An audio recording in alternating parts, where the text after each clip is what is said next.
Hello everyone, welcome to my channel. My name is Brittnee and today I'm going to show you how to make some beautiful chocolate Easter eggs.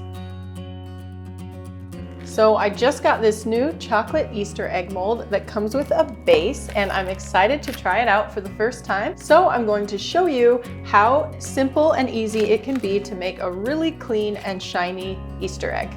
I love this mold because the gem look makes the egg unique without any extra effort on your part. And in order to make these pretty gem eggs, here are the supplies that you'll need. Couverture chocolate in whichever type you prefer. I'm going to be trying out dark, white, and ruby chocolate today. And if you don't want to temper chocolate for your eggs, you can use a stabilized chocolate or you can even use candy melts. This geometric polycarbonate chocolate egg mold or one similar, whichever egg mold you decide to use, the process will be the same. Some edible or metallic luster dusts. I'm using gold and an iridescent pink. Click the card above to see my review of the best edible gold metallic dust. A large clean paintbrush used just for food. A large chocolate scraper tool, a microwave safe bowl for tempering and melting your chocolate, a sheet tray, as well as some parchment paper sheets, some parchment paper piping bags. Click the card above to see how to make these. And of course, some food safe gloves. And don't forget that all of these supplies are linked down in the description box below. Now, the first egg that I'm going to make will be dark chocolate and gold, and my first step will be to temper my dark chocolate. The method I'm going to be using is the microwave method, and if you'd like to learn how to do that, just click on this card.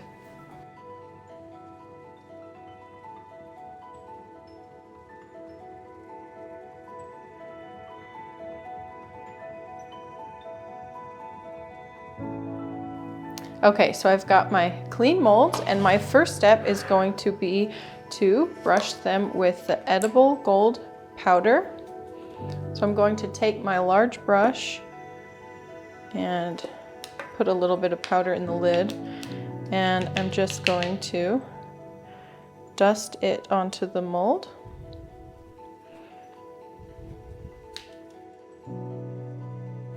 Just kind of rub it around in there with the brush.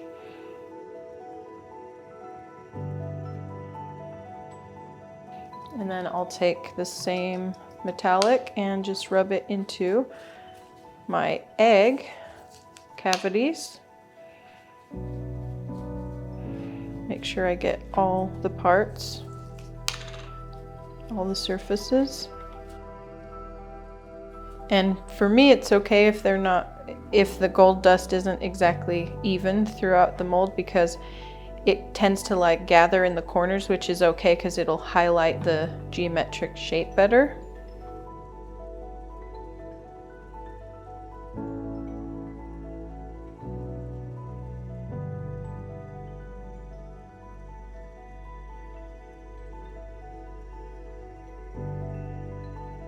All right, so I have my tempered chocolate and I'm going to make the base first by just scooping some chocolate in there.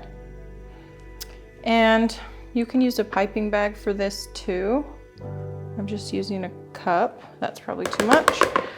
But what you're going to do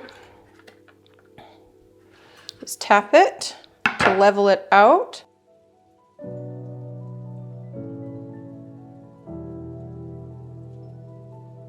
And this one's really good. This one needs a little bit more, so I'll add a little bit more. And then level it out by tapping it.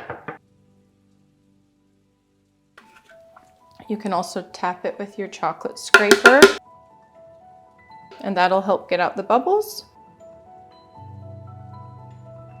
And these are pretty shallow, so they might need some help. The chocolate is not moving over there on its own, so I'm going to help it and then continue tapping to get out the last air bubbles.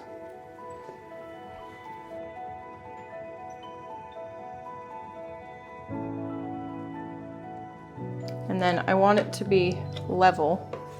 So I'm going to scrape the rest into the bowl.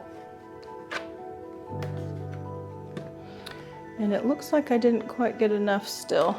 So I'm going to add some over here.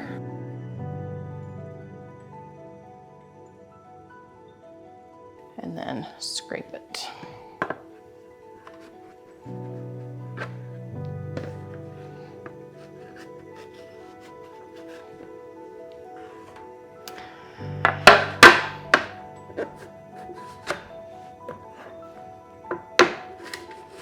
Okay, now I'm going to leave these at room temperature to set up. So I'll set them aside. Okay, so now I have the gem mold and a clean chocolate scraper and my tempered chocolate.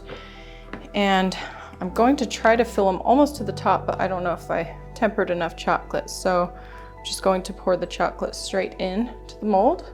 Aw, man, I was trying not to make a mess. Okay, I'm going to use all the chocolate.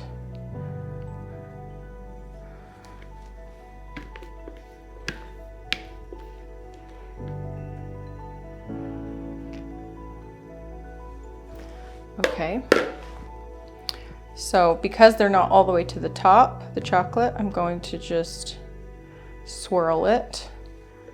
I'm going to use the spatula to get these edges covered before I flip my eggs over to create the shell. And I also want to tap this one to get rid of air bubbles.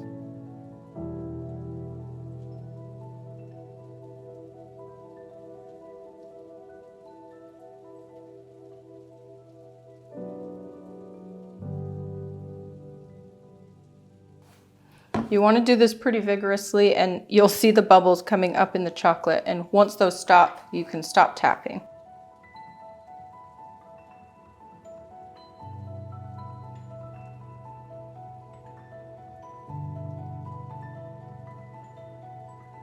So now I'm just going to flip it over onto my parchment that'll collect the tempered chocolate so we can reuse it.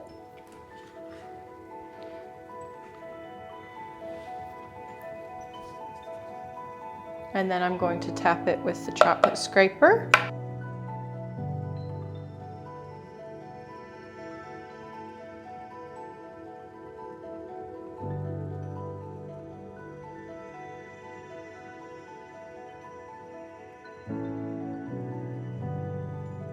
I'm going to scrape it while it's upside down and check to see how thin our shell is looking.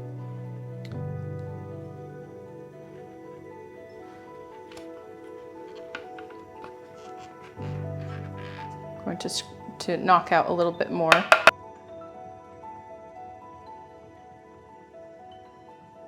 And it's slowing down, which is good.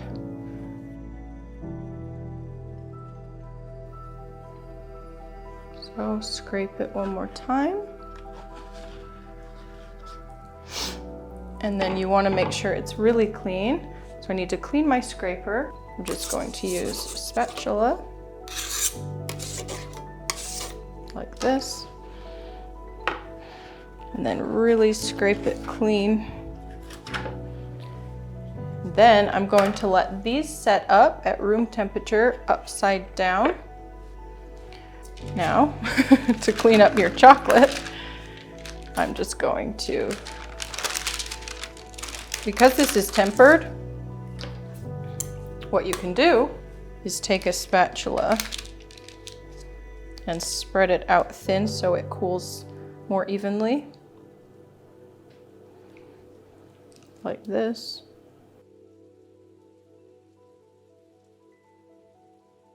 And reuse it.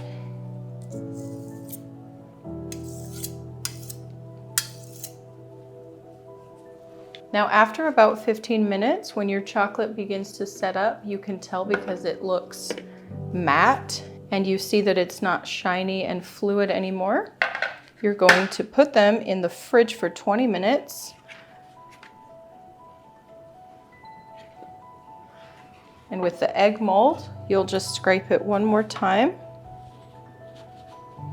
to get any last drippage off. Make sure it's really smooth and flat. And just pop them in the fridge for 20 minutes. Now, after your 20 minutes, you're going to want to have gloves on to avoid getting fingerprints. And you'll just take the mold, you can creak it back and forth, and drop it right on out like that. So these are our two bases finished. And I've also got the eggs. And you should be able to just grab them up and pull them out like that. I'll just set them on parchment so I can glue them together. Just carefully grab it up from the inside and flip it right out. Oh, I love the facets. They're so cool how they reflect the light. And the gold just adds a little bit of a sparkle, nothing too crazy. Okay, now to glue these pieces together, I've got a sheet tray in the oven on the lowest setting, which is 170 degrees Fahrenheit for me, and it's been warming up in the oven for almost the 20 minutes that these were in the fridge. So I'm going to grab that out. Basically just needs to be warm enough to melt the chocolate. Now, without handling these too much, I'm going to melt the edges just a little and piece them together. I think I'm going to do them one at a time so that I don't get things too crazy. Basically just going to set it there and lift it off. The bottom one I'll set like that.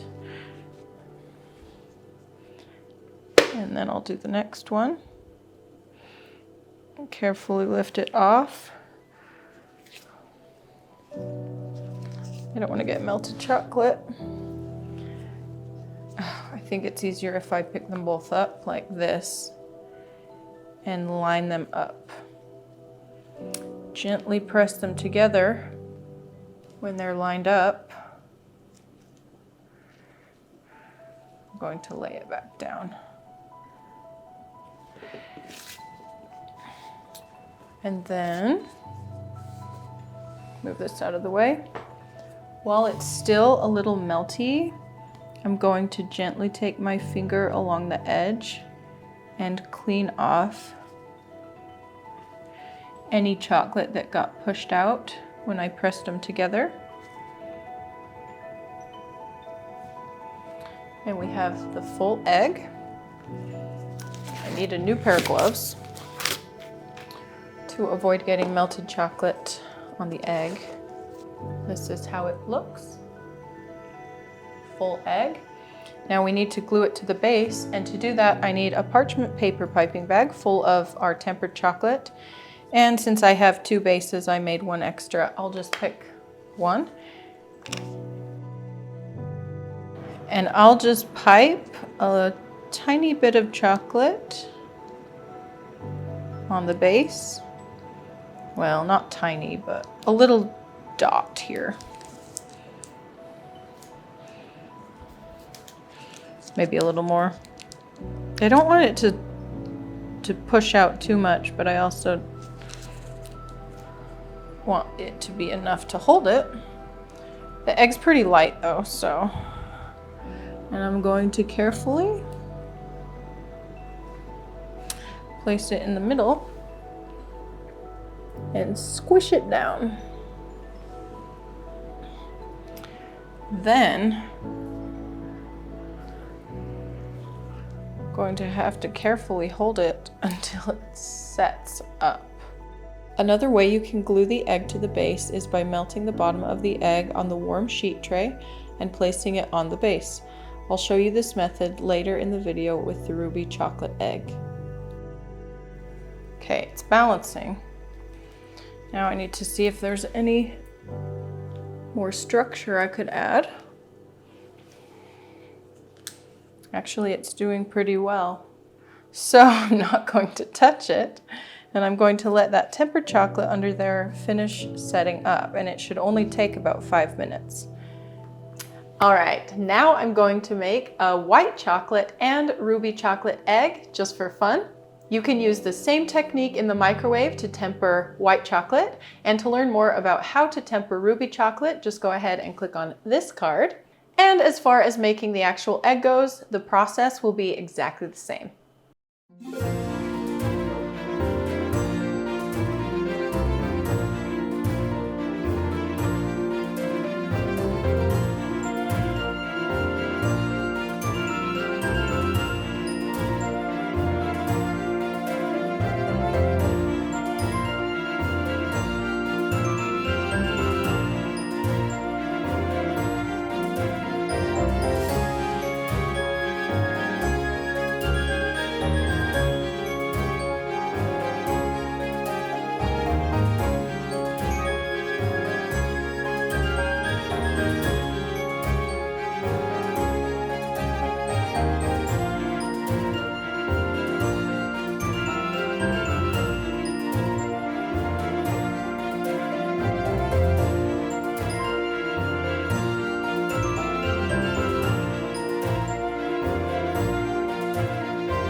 I hope that you enjoyed this video and that you found it helpful. If you did, please give me a thumbs up down below. It helps me out a lot.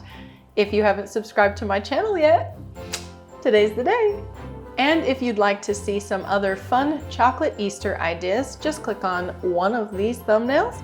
Thanks so much for watching today, and I'll see you soon. Bye!